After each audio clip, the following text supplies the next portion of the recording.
நெஞ்சத்திலே தூய்மையுண்டோ, இயேசு வருகிறார்.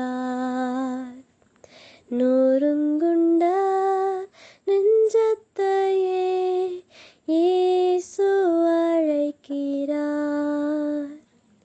நெஞ்சத்திலே தூய்மையுண்டோ, இயேசு வருகிறார்.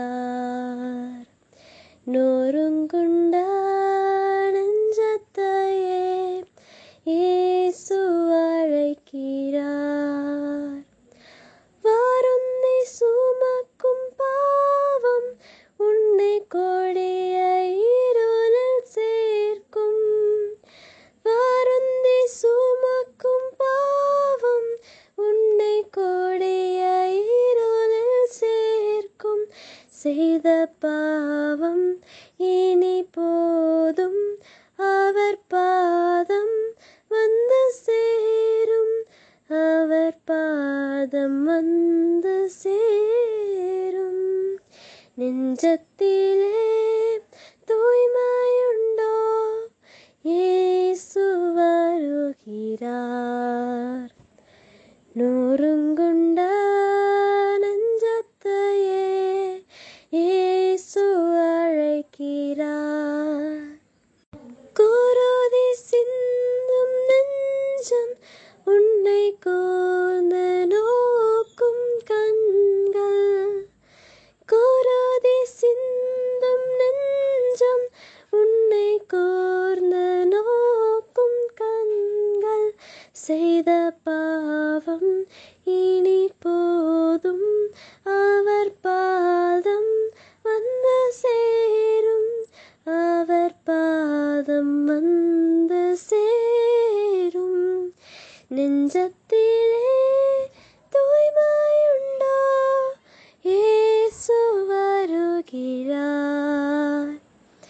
நொறுங்குண்ட நெஞ்சத்தையே இயேசு அழைக்கிறார்.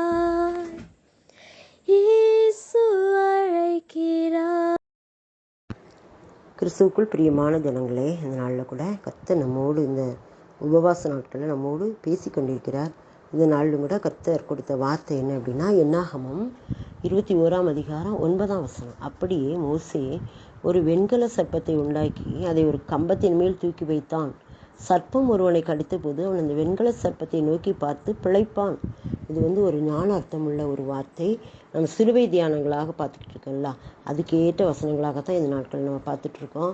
இதில் சொல்லப்பட்டிருக்கு வெண்கல சர்ப்பத்தை பற்றி சொல்லப்படும். ஒரு வெண்கல சர்ப்பத்தை உண்டாக்கி அதை ஒரு கம்பத்தின் மேலே தூக்கி வச்சானா, அது சர்ப்பம் ஒருவனை கடித்த போது அவன் அந்த வெண்கல சர்ப்பத்தை நோக்கி பார்த்து பிழைப்பான் அப்படின்னு ஒரு வார்த்தையில் இருக்குது. இது என்ன காரணம் அப்படின்னா, மோசேக்கு விரோதமாக முறுமுறுப்பாங்க. கூட்டிகிட்டு வந்த ஜனங்கள் அவருக்கு விரோதமாக முறுமுறுத்து, எங்களுக்கு தண்ணி இல்லை, எங்களுக்கு அப்பம் இல்லை, இந்த அற்பமான உணவு எங்களுக்கு வெறுப்பாக இருக்குது, எங்களை எகிப்து தேசந்தீர் ஏன் கூட்டிகிட்டு வந்தீர் அப்படின்னு சொல்லிட்டு ரொம்ப அவரை ரொம்ப இது பண்ணுவாங்க, முறுமுறுப்பாங்க. அப்போ ஆண்டவர் பார்ப்பார், இவங்களை இவங்க திருந்தவே இல்லையாண்டவர் அப்படின்னு நினச்சிட்டு அவர் என்ன செய்வார்னு உடனே கொள்ளிவாய் சர்ப்பங்களை அனுப்புவார். கொள்ளிவாய் சர்ப்பங்கள்லாம் அதை அவரை கடிக்கும். கடிச்சதுல நிறைய பேர் செத்து போயிடுவாங்க. செத்து உடனே எல்லாரும் போய் மோசேட்டு சொல்லுவாங்க, ஐயோ கொள்ளிவாய் சர்ப்பம் கடிச்சிட்டு இருக்கிறதுல நிறைய பேர் இறந்துட்டுருக்காங்க, எங்களுக்காக கர்த்தரை நோக்கி விண்ணப்பம் பண்ணு அப்படின்னு சொல்லி அவர்கிட்ட போய் சொல்லுவார். அது திட்டுறதும் அவரை தான், விண்ணப்பம் பண்ணுங்கன்னு சொல்கிறதும் அவர்கிட்ட தான். உடனே அவர் என்ன செய்வார்னு கர்த்தர்கிட்ட போய் சொல்லுவார்.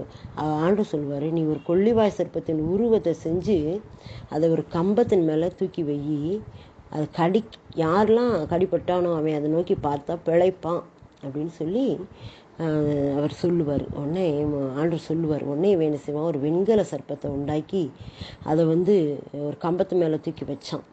சர்ப்பம் ஒருவனை கடித்த போது அந்த வெண்கல சர்ப்பத்தை நோக்கி பார்த்ததுனால பிழைத்து கொண்டான். நோக்கி பார்த்ததினா பிழைத்து கொண்டோமையா அப்படின்னு சொல்லி ஃபாதர் பாடுவாங்கள்ல, அதே மாதிரி நோக்கி பார்த்தவர்கள் பிழைத்து கொண்டார்கள், நோக்கி பார்க்க மனமில்லாதவர்கள் செத்து போனார்கள். இந்த இடத்துல கர்த்தர் சொல்கிறது, உயர்த்தப்பட்ட வெண்கல சர்ப்பத்தை போல நம்முடைய கர்த்தராகிய இயேசு கிறிஸ்து சிலுவையில் உயர்த்தப்பட்டிருக்கிறாரு. நான் பாவ கடி விஷம், வெண்கல சர்ப்பம், கொள்ளிவாய் சர்ப்பத்தினால கடிப்பட்டவங்க பலவிதமான பிரச்சனைகள், வியாதிகள், பாவங்கள், சாபங்கள், குழப்பங்கள், கஷ்டங்கள், கண்ணீர்கள் இது எல்லாம் நம்மளை பாதிச்சிட்டு இருக்கும்போது நம்ம என்ன செய்யணுமா, அதில் செத்து போய் விடாதபடி, அதிலேயே மூழ்கி போய் விடாதபடி நாம் என்ன செய்யணுமா, அந்த வெண்கல சர்ப்பத்தை அந்த இஸ்ரேல் ஜனங்கள் பார்க்கும்போது பிழைத்தாங்கள்ல, அதுபோல் நாம் இப்போ உயர்த்தப்பட்ட இயேசுவை, சிலுவையில் உயர்த்தப்பட்ட இயேசுவை நோக்கி நாம் பார்க்கும்போது பிழைப்போம். அவருக்கு நம்ம எல்லா காரியங்களையும் ஒப்பு கொடுக்கும்போது அவர் நம்மை பிழைக்க வைக்கிறார், உயிர் தருகிறார், ஜீவன் தருகிறார். எவ்வளோ பெரிய கிருபை பார்த்தீங்களா? இது கர்த்தர் நமக்கு இந்த நாளில் சொல்லி தருகிறார்.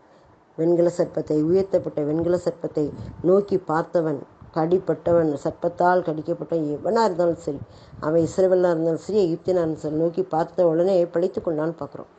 அந்த நோக்கி பார்க்கறதுக்கு மனமில்லாதவன் பிழைத்து கொள்ளவில்லை. இப்போது நம்ம ஆண்டவர் மேலே விசுவாசத்தோடு அப்படி சிலுவையை நோக்கி பார்க்கும்போது நாம் இந்த உலகத்தின் பல காரியங்கள் பிழைத்து கொள்வோம், தப்பித்து கொள்வோம். ஆனால் மனம் இல்லை அப்படின்னா நாம் அதிலேயே மாண்டு போய்விட வேண்டி நேரிடும். இதுதான் அந்த நல்ல கர்த்தர் நமக்கு சொல்லிக் கொடுக்குற ஒரு ஞான அர்த்தமுள்ள ஒரு வசனம். நாம் நோக்கி பார்த்து பிழைத்து கொள்வோம். அப்படியே சிலுவையை நோக்கி பார்ப்போம். அவர் நமக்காகப்பட்ட பாடுகளை நோக்கி பார்ப்போம். அவர் உங்களிடத்தில் இவ்வளோ மகிமையான காரியங்களை செய்தார் என்று பாருங்கள் அப்படின்னு சொல்லி நம்ம பார்க்கத்தான் பிழைக்க முடியும். வேத வசனத்தை பார்ப்போம், அவரை நோக்கி பார்ப்போம், அவருடைய உயர்த்தப்பட்ட இயேசுவை நோக்கி பார்ப்போம், அவர் நமக்கு செய்த எல்லா தியாகத்தை நோக்கி பார்ப்போம், அப்படி சிலுவை மரணத்தை நோக்கி பார்ப்போம். இங்கே கர்த்தர் அற்புதம் செய்கிறார். ஆண்டவர் நம்மோடு இடைப்பட்டு நம்முடைய எல்லா காரியங்களும் விடுதலை கொடுத்து நம்மை பிழைக்க பண்ணுகிறார். அப்படிப்பட்ட அற்புதத்தை இந்த நாளில் நாமும் பெற்றுக்கொள்வோம். கர்த்தர் நம்மை பார்த்து, அவரை நோக்கி பார்த்ததினால் பிழைத்து கொண்டோம் என்று